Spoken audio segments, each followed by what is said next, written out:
आज हम मिलने जा रहे हैं श्री विष्णु जैन से, जो भगवान श्री कृष्ण विराजमान के अधिवक्ता है, वकील है, एडवोकेट है इस केस में जो मथुरा में इस समय चल रहा है। हम स्वागत करते हैं विष्णु जी का।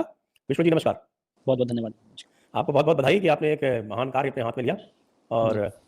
आरंभ में जो समस्याएं आती हैं वो तो आती ही हैं। मैं आपसे कुछ जानना चाहता हूँ विशेषकर ये जो जी। केस है, जो मैं इसके बारे में 2 एपिसोड पहले कर चुका हूँ, लेकिन मेरी जो जानकारी थी वो सीमित थी, जो समाचार पत्रों में जो रिपोर्टिंग हुई थी वहाँ तक। फिर जी। आपसे संपर्क हुआ तो उसके बाद फिर इसके जो कानूनी पहलू हैं उसके बारे में और थोड़ी ज़्यादा जानकारी हुई। और जो कुछ भी जो प्लेंट है उसको पढ़ने से जो पता चलता है कि इसमें 2-3 मुख्य बाधाएँ आने वाली हैं। और जैसा कि मैंने देखा कि आरंभ में जब आपने ये वाद दायर किया, तो जो सीनियर डिवीज़न सिविल जज थे, उन्होंने सुओ मोटो ऑर्डर 7 रूल 11 के कॉग्निजेंस लेते हुए उसको ऑर्डर 7 रूल 11 में सुओ मोटो ही रिजेक्ट कर दिया। ये भी एक बड़ी अजीब सी प्रक्रिया थी। मैंने तो इतने समय में ऐसा देखा नहीं है कि कम से कम ऑर्डर 7 रूल 11 का प्रयोग तो अधिकतर जो विपक्षी होता है वही करता है, डिफेंडेंट ही लाता है ऑर्डर 7 रूल 11 की। तो एक तो ये इसमें मुझे विचित्र बात देखने को लगी। और दूसरी बात, अभी मुझे लगता है कि जो बार आने वाली है, जो 1991 वाला आपका प्लेसेस ऑफ वर्शिप एक्ट है 1991, मुझे लगता है कि सेक्शन 9 सीपीसी की अभी वो आपत्ति आने वाली है, वो भी आएगी। फिर ये शायद औकाफ के रूप में वक्फ में भी दर्ज हो चुका है, ये जो हिस्सा जहाँ पर शाही मस्जिद खड़ी हुई है। तो मैं आपसे चाहूँगा कि चूँकि हमारे जो लोग हैं वो कानून के जानकार इतने नहीं हैं, तो ये जो 3 बिंदु मैंने तो वकील की भाषा में आपसे बात की, इसको थोड़ा-सा सिंपल तरीके में लोगों को समझाएं कि ये क्या समस्याएं हैं और इन समस्याओं से आप कैसे निपटेंगे और किस प्रकार ये केस इसको साबित करेंगे। क्योंकि पहली बार में ही आपको ये कह के रिजेक्ट कर दिया गया 7/11 में कि बहुत सारे वर्शिपर्स होते हैं, बहुत सारे पूजक होते हैं, तो इसलिए आपका केस कैसे बनता है, एक अकेला कैसे करेगा, जबकि ये कानूनी रूप से गलत था। अपील एडमिट हो गई, उससे भी ये सिद्ध होता है। पर अभी तो अपील चलेगी, अपील के बाद फिर यदि सूट एडमिट होता है तो फिर वापस नीचे जाएगा, बहुत लंबी प्रक्रिया है। जी। तो इसके बारे में आप थोड़ा सा हमें समझाएं कि ये जो सबसे पहला जो पॉइंट मैं लूँगा वो ये है कि इसको किस बेसिस पर सिविल जज सीनियर डिवीजन ने खारिज किया। जी। देखिए, सबसे पहले सर्वप्रथम धर्म संस्थापना के देवता भगवान श्री कृष्ण के चरणों में मेरा नमन। और आपको मैं बहुत-बहुत धन्यवाद, आभार प्रकट करता हूँ कि आपने मुझे आज इनवाइट किया अपने इस स्पेशल कार्यक्रम में और आपने इसके ऊपर एक चर्चा रखी और आपने जो टैगलाइन बनाई है, हमारे आराध्य के लिए हे केशव हम आएँगे, उस भावना से मुझे लगता है इस देश के सभी सनातनी एग्री करेंगे। और हम सबका यही एक रेज़ोल्यूशन है, हम सबका एक दायित्व है कि कृष्ण जन्मभूमि जल्द से जल्द मुक्त हो। और उसी विचार को लेके, उसी भावना को लेके ये केस सिविल जज सीनियर डिवीजन के अंदर दायर किया गया था। मैं स्टार्टिंग में ही ये बात क्लैरिफाई करना चाहता हूँ कि ये केस दायर करने का मतलब समाज में विद्वेष पैदा करना या राम जन्मभूमि की तरह पैरेलल आंदोलन खड़ा करना बिल्कुल भी नहीं था। ये केस के फैक्ट्स अलग हैं, इस केस की हिस्ट्री अलग है और इसको किसी भी तरह से राजनीतिकरण इसका नहीं होना चाहिए। और इसके अलावा इसमें जो समाज में एक द्वेष और विद्वेष फैलाने की जो कोशिश की जा रही है, उसके लिए केस नहीं दायर किया गया। ये मेरा डिस्क्लेमर है, मैं पहले देना चाहता हूँ। अब as a lawyer of the supreme court और एज़ अ जूरिस्ट, अगर मेरे पास जब कोई व्यक्ति आएगा और मुझसे कहेगा कि इस केस की ये हिस्ट्री है, तो वो हिस्ट्री जब मैंने एग्जामिन की और वो हिस्ट्री मैं आपके सामने रखूंगा, तो आप ये पाएंगे कि इस केस में सिविल सूट के अलावा और कोई दूसरा उपाय है ही नहीं अपनी लीगल राइट्स की बात रखने के लिए। अब मैं बहुत ब्रीफ में, बहुत शॉर्ट में हिस्ट्री रख देता हूँ, उसके बाद आपके सवाल पे आऊंगा कि सिविल जज सीनियर महोदय कहाँ गलत हुए और कहाँ उनका ऑर्डर गलत था। सबसे पहले मैं बहुत शॉर्ट में हिस्ट्री बता दूं। 1815 में इसको राजा पट्टनीमल ने खरीदा था, इस संपत्ति को ब्रिटिश सरकार से ऑक्शन में। फर्स्ट डेट जो सबसे इंपॉर्टेंट है वो है 1815। उसके पहले की 3 डेट्स और इंपॉर्टेंट है, वो भी मैं आपको बता देता हूं। इस मंदिर को बहुत बार तोड़ा जा चुका है गजनवी गौरी और विभिन्न मुगल आक्रांताओं द्वारा, पर लास्ट में इसको 1618 में राजा वीर सिंह बुंडेला ने बनवाया था 33 लाख रुपए की कॉस्ट से। और उसके बाद जब ये मंदिर की चमक इतनी ज्यादा थी कि वो औरंगजेब को बहुत अखरती थी उसकी आंखों में, तो 1670 में औरंगजेब ने फरमान जारी किया इस मंदिर को तोड़ने का। और इस मंदिर की जितनी मूर्तियां हैं वो आगरा की जैनारा मस्जिद की सीढ़ियों के नीचे दबा दी गई कि जब वो नमाज पढ़ने जाएं इसको कुचलते हुए जाएं। औरंगजेब का ये फरमान पर्शियन से इंग्लिश में महान हिस्टोरियन जयदुनाथ सरकार ने ट्रांसलेट किया, बीकानेर के म्यूजियम में भी है और हमने अपने सूट अपनी प्रिंट में भी वो फरमान एज इट इज कोट किया है। अब 5 अप्रैल 1770 को वहाँ पे मराठा आए, उन्होंने वहाँ पे मुसलमानों को खदेड़ दिया, वो पूरी संपत्ति अपने कब्जे में ले ली। और उसके बाद 1803 में जब अंग्रेज हुकूमत आई, ईस्ट इंडिया कंपनी आई, तो उन्होंने ये संपत्ति का ऑक्शन रखा। और जैसे कि मैंने आपको बताया 1815 में राजा पट्टनीमल ने इसकी बोली लगाई, हाईएस्ट बिडर थे, और उन्होंने संपत्ति ब्रिटिश सरकार से ऑक्शन में 13.37 एकड़ लैंड खरीद ली। उनका स्वामित्व इस संपत्ति पे हो गया। अब इसके बाद जो नेक्स्ट सबसे इंपॉर्टेंट डेट है वो है 8 फरवरी 1944 की। 8 फरवरी 1944 को राजा पट्टनीमल के जो पौत्र हैं, उनके हेयर्स हैं राय किशन दास, उन्होंने ये संपत्ति पंडित मदन मोहन मालवीय और 2 और अन्य लोगों को बेची 13,400 रुपए में। और वो पैसा महान जुगल किशोर बिरला जी ने दिया, क्योंकि उस समय राय किशन दास के ऊपर 13,400 रुपए का कर्जा था, तो इसीलिए 13,400 रुपए संपत्ति का बिक्री कर डिसाइड किया गया। इसके बाद 21 फरवरी 1951 को ट्रस्ट का निर्माण हुआ पंडित जी के सपनों को पूरा करने के लिए, और उस ट्रस्ट का नाम पड़ा श्री कृष्ण जन्मभूमि ट्रस्ट। और उसके बाद 1958 में ट्रस्ट वर्चुअली डिफंक्ट हो गया और इसको एक फेक संस्था श्री कृष्ण जन्मभूमि सेवा संघ ने ओवर पावर कर लिया। और आप जान के हैरान हो जाएंगे, 1964 में ट्रस्ट ने कोई मुकदमा दायर नहीं किया था। सेवा संघ, जो मैंने आपको अभी बताया, श्री कृष्ण जन्मस्थान सेवा संघ ने मुकदमा दायर किया 1964 में। और उस मुकदमे में उन्होंने मांग की कि मुस्लिम घोषित समाज के लोग इस 13.37 में घुस आए हैं, इसलिए इनको यहाँ से हटाया जाए और वहाँ पे एक इलीगल स्ट्रक्चर खड़ा कर रहे हैं, इसलिए उसको भी रिमूव किया जाए। जब उन्होंने दावा दायर किया तो उसमें 12 अक्टूबर 1968 को पॉलिटिकल इंटरफेरेंस और उस समय की जो तथाकथित सरकार है उनके कहने पर, उनके दबाव में ये समझौता किया गया, और जिसके तहत 2 डिक्री पास की गई 1973 और 1974 में। अब सबसे इंपॉर्टेंट बात क्या है, हमने अपने सूट में हमने जो दावा दायर किया है, हमने मूलतः क्या मांग की है, क्योंकि जब आपने जो सवाल पूछा है उस सवाल का ही उत्तर है कि जब आप सूट दायर करते हैं तो ये देखा जाता है कि आपने रिलीफ क्या मांगी। तो रिलीफ हमने ये मांगी है कि वहाँ पे जो 12 अक्टूबर 1968 के तहत जो समझौता हुआ है, समझौते के तहत जो 2 डिक्री पास हुई है उसको रद्द किया जाए, और वहाँ पे इस समय जो मस्जिद का सुपर स्ट्रक्चर खड़ा हुआ है वो इलीगल कंस्ट्रक्शन, उसको हटाया जाए, और ये सारी संपत्ति श्री कृष्ण जन्मभूमि ट्रस्ट को दी जाए जो इस समय फंक्शनल है। अब जब हमने दावा दायर किया तो सिविल लॉ में बहुत ही सेटल्ड प्रिंसिपल है और आप किसी भी लीगल यूनिटी से जो सिविल लॉ करता है, जो सिविल सूट्स करता है और आप खुद भी वकील हैं, तो आप जानते हैं कि जब आप सिविल सूट दायर करते हैं तो 3 बहुत महत्वपूर्ण चीज़ें देखी जाती हैं सिविल सूट दायर करने के टाइम पे। वो है जुडिक्शन कि जहाँ पे संपत्ति है केस वहीं पे दायर होना चाहिए, दूसरी है लिमिटेशन और तीसरी है कोर्ट फीस। तो ये तीनों चीज़ें हमने उसमें एप्रोप्रिएट जो court fees under the CPC prescribed है वो दे रखी है। लिमिटेशन के अंदर है जी। क्योंकि ये समझौता फ्रॉड से हुआ था, तो सुप्रीम कोर्ट के अन्य बहुत सारे जजमेंट्स हैं जो कहते हैं कि अगर कोई समझौता फ्रॉड से किया गया है तो उसके लिए लिमिटेशन नहीं होती, आप कभी भी उस समझौते को चैलेंज कर सकते हैं because it goes to the root of the matter. और कॉज ऑफ एक्शन है क्योंकि हमें कंटिन्यूइंग रॉन्ग राइट। है क्योंकि एक फेक समझौते के आधार पे आज वहाँ पे एक तथाकथित मस्जिद खड़ी हुई है। तो जब ये हमने सिविल सूट दायर जी। किया तो आप जान के हैरान हो जाएंगे कि इस सिविल सूट को रजिस्टर नहीं किया गया। यूजुअली प्रक्रिया ये होती है कि जब भी सिविल सूट दायर किया जाता है और आप ये 3 कंडीशंस फुलफिल करते हैं जैसा कि मैंने आपको भी बताया, तो उसके जी। बाद सिविल सूट एडमिट होता है, समन जारी होते हैं, उसके बाद विपक्षी आके अपना इसमें जवाब देते हैं। उसके बाद अगर वो ऑर्डर 7 रूल 11 की एप्लीकेशन लगाना चाहते हैं, जितनी उसमें सीपीसी में प्रक्रिया दी हुई है वो सारी प्रक्रिया के लिए वो उनका राइट है और वो उसको अडॉप्ट कर सकते हैं। पर यहाँ पे एक जी। अलग प्रोसीजर अपनाया गया और हमसे जब हमने दावा दायर किया तो सिविल जज सीनियर महोदय ने ये ऑर्डर है और मैं चाहेंगे आप आगे चल के मैं आपको ऑर्डर भेज भी दूंगा। उन्होंने ऑर्डर में ये पास किया ऑर्डर कि आप ये बताइए कि आप सारे लोग बाहर ही हैं, मथुरा के रहने वाले नहीं हैं, तो आप ये दावा कैसे दायर कर सकते हैं? अब ये एक्चुअली सवाल मीडिया में चल रहा था तो हम जान के शॉक हो गए कि जो सवाल मीडिया का था वो कोर्ट के ऑर्डर में कैसे रिफ्लेक्ट हो रहा है। बहरहाल हमने उस सवाल का जवाब दिया। हमने उस सवाल का जवाब दिया कि सीपीसी में सेक्शन 20 में व्यवस्था है कि जहाँ पे प्रॉपर्टी है, जहाँ पे डिफेंडेंट्स रहते हैं, एग्ज़ैक्टली। वहाँ पे सिविल सूट दायर किया जा सकता है। सेक्शन 20 सीपीसी का बहुत स्पेसिफिक है और ऊपर बिल्कुल, से बिल्कुल। जो भक्त है और जो भगवान है, भगवान की तरफ से भी ये सूट दायर हुआ है। भगवान तो श्री कृष्ण विराजमान के नाम से डेटी की तरफ से सूट फाइल हुआ है, वो तो मथुरा के ही रहने वाले हैं और बाकी जितने लोग हैं वो बाहरी हैं, उसका कोई मतलब नहीं है क्योंकि भक्त का हायर राइट होता है। सुप्रीम कोर्ट ने राम जन्मभूमि के 5 जजेस जजमेंट में कांस्टेंट व्यू फॉलो किया 1963 से आज तक का, जिसमें सुप्रीम कोर्ट ने कहा है कि भक्त जो है उसका भगवान से भी बड़ा राइट होता है केस दायर करने का अगर भगवान की संपत्ति के साथ अन्याय हुआ है।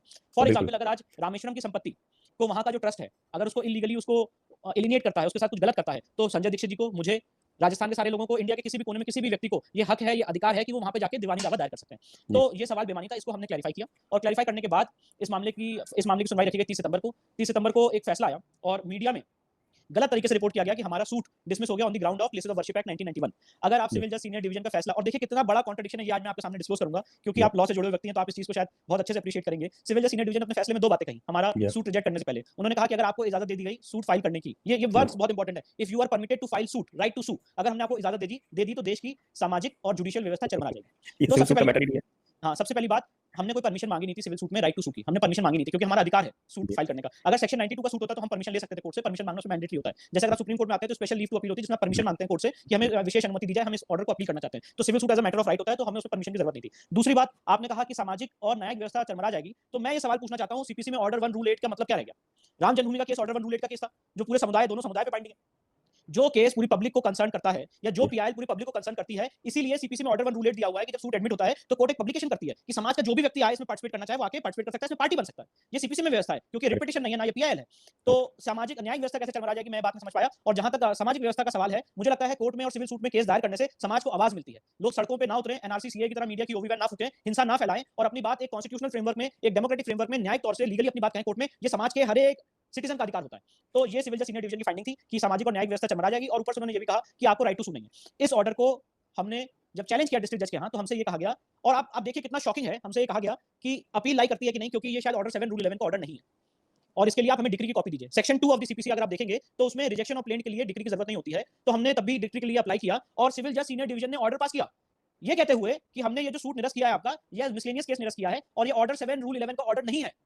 तो सवाल ये उठता है, लीगल सवाल ये उठता है सारे इस देश के वकीलों के सामने, और कोई मुझे बताए अगर मैं गलत कह रहा हूं तो, बहुत ही मजबूती से और पूरी लीगल रिसर्च के साथ आपके सामने बात कहना चाहता हूं कि जब भी कोई आदमी सिविल सूट दायर करता है तो at the threshold civil suit सिर्फ ऑर्डर 7 रूल 11 में रिजेक्ट हो सकता है, उसके अलावा नहीं हो सकता है। Rejection of plaint can only be done on the ground of order 7 rule 11 and there is no other provision under the CPC. Plaint return हो सकती है अगर कोर्ट फीस नहीं है, पर प्लेंट सिर्फ और सिर्फ ऑर्डर 7 रूल 11 में रिजेक्ट हो सकती है, जिसमें 3 ग्राउंड्स हैं, अगर उसमें एप्रोप्रिएट कॉज ऑफ एक्शन नहीं है, अगर आपने उसमें प्रॉपर कोर्ट फीस नहीं फिक्स किया है, और एक और ग्राउंड। तो आपने हमारा सिविल सूट किस ग्राउंड पर रिजेक्ट किया ऑर्डर 7 रूल 11 के अलावा? तो ये बात हमने डिस्ट्रिक्ट जज महोदय के सामने रखी। इसके अलावा राम जन्मभूमि के 5 जजेस की जजमेंट की कैटेगोरिकल फाइंडिंग, कॉन्स्टिट्यूशनल बेंच की कैटेगोरिकल फाइंडिंग, जिसमें 1963 से आज तक का कांस्टेंट व्यू है सुप्रीम कोर्ट का, जिसमें कहा गया है कि अगर डेटी की प्रॉपर्टी के साथ गलत एलिनेशन हुआ है और ये बात अगर प्राइमा फेसाई साबित हो जाती है तो भक्त को और भगवान दोनों को अधिकार है केस दायर करने का। तो इसलिए हमें राइट टू सू नहीं है, दोनों फाइंडिंग्स को, सामाजिक और न्यायिक व्यवस्था की फाइंडिंग को और राइट टू सू नहीं है, दोनों की फाइंडिंग को हमने डिस्ट्रिक्ट जज महोदय के सामने चैलेंज किया, जिसमें हमारी अपील एडमिट की गई है और अपील का ऑर्डर भी मैंने आपको भेजा है, उसमें देख सकते हैं लास्ट में डिस्ट्रिक्ट जज महोदय ने राम जन्मभूमि की जो हमने नजीर साइड की थी उसको उन्होंने कोट किया है और हमारी अपील एडमिट की है। चारों पार्टीज को नोटिस जारी किया है, इसमें सुन्नी सेंट्रल वक्फ बोर्ड, ट्रस्ट मस्जिद ईदगाह, श्री कृष्ण जन्मभूमि ट्रस्ट और श्री कृष्ण जन्मभूमि सेवा संस्थान, ये चारों पार्टी है जिनको नोटिस जारी किया गया। अब इस मामले की सुनवाई 18 नवंबर को है, जिसमें कोर्ट ये डिसाइड करेगी कि मामले को रिमांड बैक करके इसका ट्रायल होना है कि नहीं होना है और क्या ये ऑर्डर जो सिविल जज सीनियर डिवीजन ने पास किया है ये लीगली वैलिड है कि नहीं है। तो जी, जब प्राइमा फेसी को ऐसा लगता है कि ये ऑर्डर क्वॉश हो गया और वापस से सूट रिमांड होगा और उसके बाद ट्रायल चालू होगा, और जब ट्रायल चालू होता है तो उस समय आपके सामने 2 और समस्याएं आने वाली हैं। हम उनके बारे में भी थोड़ी चर्चा कर लें, और वो 2 समस्याएं आने वाली हैं। सबसे पहले तो सेक्शन 9 में एक ऑब्जेक्शन आएगा कि suit is barred under the law, और उसमें प्लेसेस ऑफ वर्शिप एक्ट 1991 वाली बात आएगी, जो मुझे तो पता है कि उसका आपने क्या तोड़ दिया है, लेकिन उसके बारे में भी आप हमारे दर्शकों को बताएं और उसके बाद जो दूसरी समस्या आने वाली है वो आएगी वक्फ वाली, क्योंकि वो शाही मस्जिद बन के और उसको वक्फ प्रॉपर्टी घोषित किया जा चुका है, जहाँ तक मैं समझता हूँ। तो उसमें फिर वो कहेंगे कि आपका जुरिस्डिक्शन नहीं है, वो जुरिस्डिक्शन चैलेंज होगा। जी। तो पहली आप बताएं कि ये जो प्लेसेस ऑफ वर्शिप एक्ट वाला ऑब्जेक्शन है, इसको आप किस तरह से मीट आउट करेंगे? देखिए, प्लेसेस ऑफ वर्शिप एक्ट इस देश का सबसे बड़ा काला कानून है, जो इस देश के रक्त रंजित इतिहास को और इस देश के समाज के गला घोटने का काम करता है कि वो अपनी लीगल आवाज भी नहीं उठा सकते हैं। और प्लेसेस ऑफ वर्शिप एक्ट की कॉन्स्टिट्यूशनल वैलिडिटी मैंने सुप्रीम कोर्ट में उसको चुनौती दे रखी है। विश्वभद्र पुजारी पुरोहित संघ के नाम से वो पिटीशन हमारी सुप्रीम कोर्ट में इसमें विचाराधीन है। इसके अलावा वक्फ एक्ट को भी उसी कॉन्स्टिट्यूशनल वैलिडिटी हमने चुनौती दे रखी है सुप्रीम कोर्ट के सामने, वो मामला भी विचाराधीन है। और प्लेसेस ऑफ वर्शिप एक्ट की बात आपके सामने बहुत विनम्रता से और मैं रखना चाहता हूँ कि कभी भी आपके दर्शकों को और आपको समय मिले तो प्लेसेस ऑफ वर्शिप एक्ट और वक्फ एक्ट को साथ पढ़िएगा। तब जी। आपको नरसिम्हा राव सरकार के जो 4 साल में इन्होंने काला कानून बनाया है और किस तरह से बिना कोई विरोध के ये एक्ट पास किया गया, किस तरह से हम लोग की भावनाओं के साथ कुठाराघात किया गया है, ये बात सामने आएगी। अब आता हूं आपके सवाल पे कि प्लेसेस ऑफ वर्शिप को इस केस में कैसे मीट करेंगे, इस प्लेसेस ऑफ वर्शिप एक्ट 1991 को इस केस में कैसे मीट करेंगे।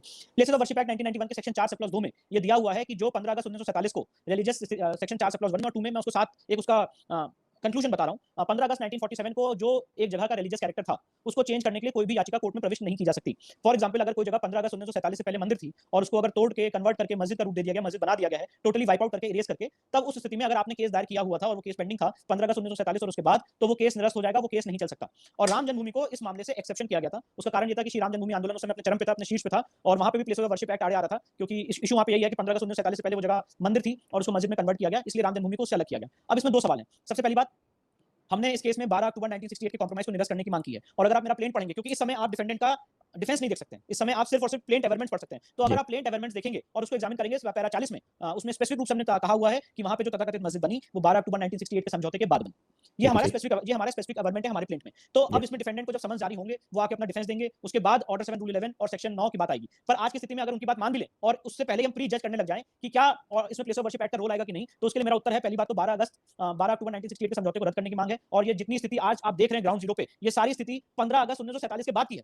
तो अगर मैं तो चाहता हूं, मैं आपके सामने बात बहुत स्पष्ट रूप से कह रहा हूं, मैं तो चाहता हूं कि मुस्लिम पक्ष आए और कोर्ट में ये एफिडेविट दे कि इस केस को 15 अगस्त 1947 और प्लेसेस ऑफ वर्शिप एक्ट के हिसाब से डिसाइड कर दिया जाए। क्योंकि मुझे ऐसा लगता है, मेरी लीगल फाइंडिंग ये है और अंडरस्टैंडिंग ये है कि प्लेसेस ऑफ वर्शिप एक्ट हमारे पक्ष में है, क्योंकि वो ये कहता है 15 अगस्त 1947 के बाद जो स्थिति थी वो बरकरार रहेगी और 15 अगस्त 1947 की स्थिति क्या थी इस पे एविडेंस होगी, पहले इस पे गवाही होगी, इशू बनकर डिसाइड होगा, वो इशू बनकर डिसाइड होगा। हम उसमें एविडेंस देंगे, ओरल एविडेंस, डॉक्यूमेंट्री एविडेंस देंगे कि उस समय क्या वहां पे जो आज के रूप में मस्जिद खड़ी है क्या 15 अगस्त 1947 को थी। और दूसरी बात, बहुत एक महत्वपूर्ण बात आपके सामने रखना चाहता हूं। फॉर एग्जांपल, मैं आज किसी मस्जिद में जाके, और प्लीज इस बात को एग्जामिन करिएगा, मैं आज किसी भी मस्जिद में जाके एक भगवान का कैलेंडर रख दूं, एक मूर्ति रख दूं और वहां पूजा करने लग जाऊं, तो whether it will amount to conversion, religious conversion, whether it will amount to change of religious character of that place.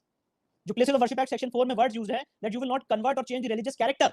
तो क्या रिलीजियस कैरेक्टर चेंज हो गया मेरे किसी मस्जिद में जाके मूर्ति रख देने से, कैलेंडर रख देने से, पूजा कर देने से? और मुस्लिम पक्ष का राम जन्मभूमि केस में यही आर्गुमेंट था कि 22/23 की रात को हिंदुओं ने गलत तरीके से आके मस्जिद के अंदर मूर्तियां रख दी और पूजा पाठ करने लग गए, इसलिए रिलीजियस कैरेक्टर चेंज नहीं हुआ। अब इस केस को, अगर इस केस के फैक्ट्स को आप एग्जामिन करेंगे तो 13.37 एकड़ की जमीन पे हमारा ये कहना है कि अगर फॉर एग्जांपल उनकी सारी बात मान भी ले, मैं एडमिट नहीं कर रहा हूं, for the sake of argument मैं कह रहा हूं, अज्यूम कर ले कि वहां पे आपने आके मस्जिद तामील कर दी, तो मेरा ये कहना है उससे भगवान की संपत्ति और रिलीजियस कैरेक्टर उस प्लेस का चेंज नहीं हुआ, क्योंकि मस्जिद इस्लामिक लॉ के हिसाब से भी मस्जिद के लिए वक्फ होना जरूरी है।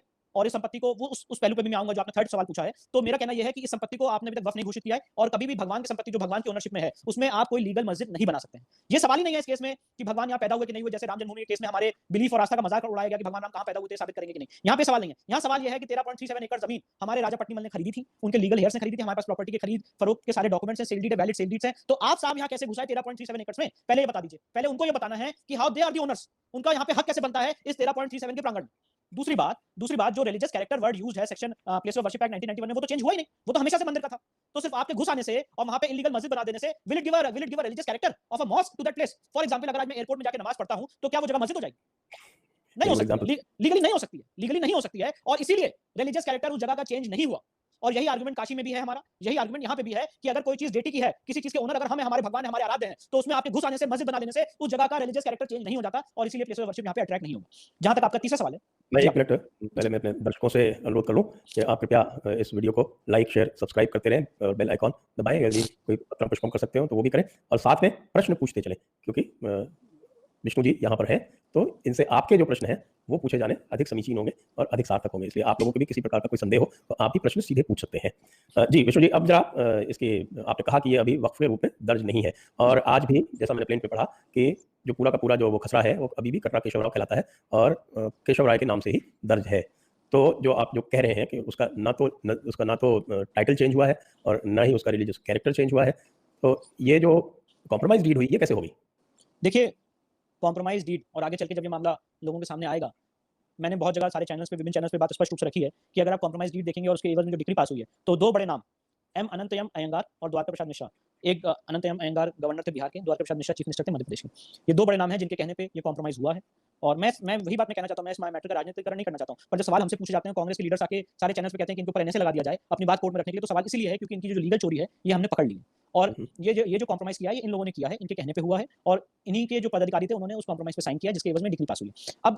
अब एक मिनट इस मामले को हटा भी दें कि किसने कॉम्प्रोमाइज पे साइन किया नहीं किया, उस मामले को हटा भी दें, तो अब सवाल ये उठता है, ये संपत्ति तो जैसा कि मैंने आपको भी बताया श्री कृष्ण जन्मभूमि ट्रस्ट की थी। अगर कोई संपत्ति संजय जी की है और उसमें अगर आज मैं यहाँ पे बैठ के दिल्ली में कॉम्प्रोमाइज कर लूं सूट दायर करके, तो क्या वो कॉम्प्रोमाइज की कोई वैलिडिटी रहेगी? अगर आज मैं यहाँ पे बैठ के ताजमहल को बेच दूं, अगर आज मैं यहाँ पे बैठ के वॉइड एब इनिशियो, हमारे जब मेरे पास किसी चीज का स्वामित्व नहीं है तो मैं उस संपत्ति को कैसे बेच सकता हूँ? घोसला का घोसला मूवी में और बंटी और बबली मूवी में आपके दर्शकों को समझाने के लिए किसी लोगों ने जिनका ओनरशिप नहीं थी ताजमहल बेच दिया था, और दूसरी जगह एक जो प्रॉपर्टी डीलर है उन्होंने बहुत संपत्ति बेच दी थी जिसमें उनकी ओनरशिप नहीं थी। तो ठीक वैसा ही कुछ इस केस में हुआ है कि जब ये पूरी संपत्ति श्री कृष्ण जन्मभूमि ट्रस्ट की थी और पंडित मदन मोहन मालवीय जी को सपने को पूरा करने के लिए सारी संपत्ति राय किशन दास ने ट्रस्ट को डोनेट कर दी थी, दे दी थी, सारी चीज ट्रस्ट में वेस्ट कर गई थी, तो एक सेवा संघ बन जाए, एक फेक सोसाइटी बन जाए और वो सूट दावा दायर कर दे ये लिखते हुए, और दावा अगर आप देखेंगे मैंने आपको डॉक्यूमेंट्स भेजे हैं, उसमें लिखा हुआ है Shri Krishna Janmabhoomi trust also known as Shri Krishna Janmabhoomi Seva Sangh also known as Shri Krishna Janmabhoomi trust. तो कोर्ट को गुमराह किया कि हम ही ट्रस्ट हैं और ये संपत्ति का स्वामित्व हमारा है, इसलिए हमें कॉम्प्रोमाइज करने का अधिकार है। और वही बात आज हम कोर्ट के सामने उजागर की है हमने। ये चोरी जो है, ये बहुत बड़ी जो कॉन्स्पिरेसी है, ये आज हमने पकड़ ली है, और इसीलिए इन लोगों को दिक्कत हो रही है, क्योंकि इस चीज का मैं पूछना चाहता हूं जवाब क्या है। कोई भी आके, मैं तो कहता हूं ना, एक लेमैन से, एक लॉयर को छोड़ दीजिए साहब, एक लेमैन से पूछिए क्या जिस प्रॉपर्टी में उसका स्वामित्व नहीं है, ओनरशिप नहीं है, क्या वो उसमें कॉम्प्रोमाइज कर सकता है? क्या उसके बिहाफ पे केस दायर कर सकता है? एक ही जवाब मिलेगा, नहीं कर सकता। और यही इस केस में हुआ है, और ये हमारा स्ट्रॉन्गेस्ट पॉइंट है, और इतने दिन तक ये बात हम लोग कहते आ रहे हैं, और इसीलिए national place of worship act apply होता है, ना वफ एक्ट अप्लाई होता है। अब आपने जो सवाल पूछा था वफ एक्ट का, तो उसका भी मैं रूपरेखा आपको बता दूं कि वफ एक्ट 1995 इस देश का एक ऐसा कानून है जो प्रॉपर्टी हड़पने के लिए बना हुआ है, और उसको पार्लियामेंट ने लीगलाइज कर दिया। 1923 का वफ एक्ट देख लें और वफ एक्ट 1995 देख लें, फिर 2013 अमेंडमेंट जो मनमोहन सिंह सरकार ने किया है, उनको ऐसे अधिकार दे दिए हैं कि वो किसी भी संपत्ति को वफ संपत्ति घोषित कर सकते हैं सेक्शन 40 में, इंक्लूडिंग सोसाइटी की संपत्ति, इंक्लूडिंग ट्रस्ट की संपत्ति, और ऐसा पहले कोई प्रोविजन नहीं था, इंक्लूडिंग सरकारी संपत्ति, इंक्लूडिंग सरकारी संपत्ति। और आपको जान के हैरानी होगी, ताजमहल को वफ बोर्ड वफ संपत्ति घोषित कर चुका है, और उसके अगेंस्ट एएसआई की अपील इस समय सुप्रीम कोर्ट में पेंडिंग है। तो सवाल ये उठता है कि एक आप, और वफ एक्ट की कॉन्स्टिट्यूशनल वैलिडिटी जैसा मैंने आपको बताया, हमने सुप्रीम कोर्ट में चुनौती दे रखी है कि ऐसे अधिकार तो मंदिर को नहीं है, मठ को नहीं है, पुजारी को नहीं है, पुरोहित को नहीं है, किसी ट्रस्ट को नहीं है। तो आपने ये एक अधिकार, एक तरफा अधिकार कैसे दे दिया वफ बोर्ड को कि वो किसी भी संपत्ति को वफ संपत्ति घोषित करके साहब, और उसके बाद हम वफ ट्राइब्यूनल में, हाईकोर्ट और सुप्रीम कोर्ट लड़ाई लड़ते हैं, और दूसरी तरफ आपने प्लेस ऑफ वर्शिप एक्ट बना दिया 1991 कि जहां पे हम सूट भी नहीं दायर कर सकते हैं। तो ये एक अलग विषय है। अब अगर जो आपने सवाल पूछा उस विषय पे मैं आ जाऊं कि इस केस में वफ एक्ट का क्या रोल है, तो हमें पता था, हमें इस बात की पूरी नॉलेज थी और आइडिया था कि ये आर्गुमेंट आ सकता है, इसलिए section 89 of the Waqf act में वफ को नोटिस देने के बाद ये केस दायर किया, क्योंकि अगर आप वफ को नोटिस नहीं देंगे तो आपका पूरा सूट इसी ग्राउंड पे रिजेक्ट हो सकता है। तो वफ को हमने प्रॉपर नोटिस देने के 2 महीने बाद ये सूट दायर किया, वो प्रिकॉशन हम ले चुके हैं। और अब दूसरी बात कि अगर आप भगवान की संपत्ति को वफ संपत्ति घोषित भी कर दें, तो सवाल यही उठेगा, फिर मूलभूत सवाल यही आएगा कि उस ऑर्डर की क्या लीगल वैलिडिटी है? क्या आप किसी भी संपत्ति को वफ संपत्ति घोषित कर देंगे और वो पूरा समाज मानेगा? तो ये बात तो मान भी नहीं सकते। और इस केस में फैक्ट स्पेसिफिक हमारा ये कहना है कि इसको अभी तक वफ संपत्ति घोषित नहीं किया गया है। वफ बोर्ड को हमने नोटिस इसलिए दिया क्योंकि जो कॉम्प्रोमाइज हुआ था 12 अक्टूबर 1968 का, उसमें वफ बोर्ड ने अपनी स्वीकृति प्रदान की थी। तो हमें एक आशंका थी कि आगे चल के कैसा आर्गुमेंट आ सकता है कि ये संपत्ति वफ है कि नहीं है, इसलिए हमने वफ बोर्ड को पार्टी भी बनाया, उनको नोटिस भी दिया है। अब ये तो उनको आके बताना है कि अगर उन्होंने इसको वफ संपत्ति घोषित किया तो कब किया है, और उसमें हमारे फर्दर आर्गुमेंट्स यही हैं कि आप उस संपत्ति को वफ संपत्ति नहीं घोषित कर सकते जो आपकी खुद की नहीं है। वफ लॉ बड़ा स्पेसिफिक है। अगर आप सेक्शन 3 सब क्लॉज आर पढ़ेंगे वफ एक्ट का, तो उसमें स्पष्ट रूप से लिखा हुआ है कि वफ संपत्ति वही संपत्ति घोषित हो सकती है जो आपकी खुद की है, स्वयं की है। और यही बहुत सेटल्ड वफ लॉ है, मुल्ला का जो मोहम्मदन लॉ है, जो सुप्रीम कोर्ट द्वारा भी अप्रूव्ड है। अगर आप उसको पढ़ेंगे तो मुस्लिम लॉ यही है कि वफ संपत्ति वही होती है जो आपकी खुद की होती है, जो आपकी खुद की ओनरशिप की होती है, और आप किसी भी मुसलमान उसको डेडिकेट करता है अल्लाह को, और उसके बाद उसमें मस्जिद और बाकी चीजें हो सकती है। आज यही आर्गुमेंट राम जन्मभूमि केस में हो रहा है साहब, कि जो 5 एकड़ जमीन है वो हमने हमारी नहीं, हमको तो दी गई है। अगर आप सारे देखिए कितना बड़ा कॉन्ट्रडिक्शन है, सारे मुस्लिम लीडर्स आज यही आर्गुमेंट कर रहे हैं कि वो 5 एकड़ जमीन जो राम जन्मभूमि केस में दी है, वहां पे कभी मस्जिद तामील नहीं हो सकती है, क्योंकि वो वफ नहीं हो सकती है, क्योंकि वो संपत्ति हमारी खुद की नहीं है। ये मेरा आर्गुमेंट नहीं है, ये मेरा आर्गुमेंट नहीं है। एक पॉइंट इसमें और भी है जो वक्फ एक्ट में शुरू में आता है कि वक्फ एक्ट, वक्फ की जमीन कोई भी डिक्लेयर होने के पहले उसमें सरकार जो है, सरकार की तरफ से सर्वे होगा। और मैं आपको समझाता हूं। वफ एक्ट में सेक्शन 5, 6, 7, 8 में एक प्रक्रिया है, जब वफ एक्ट 1995 और 2013 आया था कि सरकार उस समय सर्वे करेगी सारी वफ संपत्ति का, और उसके बाद जब वो नोटिफाई हो जाएगा तो किसी को ऑब्जेक्शन हो, वफ ट्राइब्यूनल जा सकता है। इसके अलावा सेक्शन 40 में एक इंडिपेंडेंट पावर दी गई है वफ बोर्ड को कि वो किसी भी संपत्ति को वफ संपत्ति घोषित कर सकता है। This is apart from the power of survey of the government and declaring any land as waqf land, और वो सर्वे हर 10 साल पे होता है। तो वो सर्वे हो चुका है। उसके बाद अगर किसी संपत्ति को आप वफ संपत्ति घोषित करना चाहते हैं तो सेक्शन 40 में स्पेसिफिक प्रोविजन है, और उसके ऊपर अगर कोई इंक्रोचमेंट हुआ है, क्योंकि जब आप घोषित कर देंगे उसको वफ संपत्ति, और तो उसके ऊपर अगर कोई इंक्रोचमेंट है तो सेक्शन 52 में आप वो इंक्रोचमेंट हटा सकते हैं। तो वो अलग से एक एडिशनल पावर दी हुई है। पर मैं ये बात आपके सामने कहना चाहता हूं कि आप जो बात मैं अभी आपको कह रहा था कि वफ तभी होता है जब संपत्ति आपकी खुद की होती है। जब राम जन्मभूमि में जो आपको 5 एकड़ सुप्रीम कोर्ट ने अल्टरनेट लैंड दी, आप वहां मस्जिद नहीं बनाना चाहते हैं क्योंकि वो वफ नहीं हो सकती है, तो वही आर्गुमेंट यहां पे अप्लाई करेगा कि ये 13.37 एकड़ तो लैंड हमारी है, इसका टाइटल ओनरशिप हम प्रूव कर रहे हैं, तो आपके वफ डिक्लेयर कर देने से वफ कभी नहीं हो जाएगी। तो ये सारे आर्गुमेंट्स हैं जो सूट में जब ट्रायल में जब इश्यूज बनेंगे तो हम रखेंगे कोर्ट में। ये तो वैसे भी अगर इंटरप्रिटेशन होगा तो हार्मोनियस इंटरप्रिटेशन करना पड़ेगा, या अलग तो हो नहीं सकता कि साहब उसको 40 को तो अलग से कर लीजिए और बाकी को अलग से कर लीजिए। This act has to be read as a whole. ये तो सेटल्ड लॉ है, इंटरप्रिटेशन का तो बिल्कुल स्पष्ट है। तो आपको बहुत बहुत साधुवाद और आपको बहुत बहुत धन्यवाद कि आपने ये महान कार्य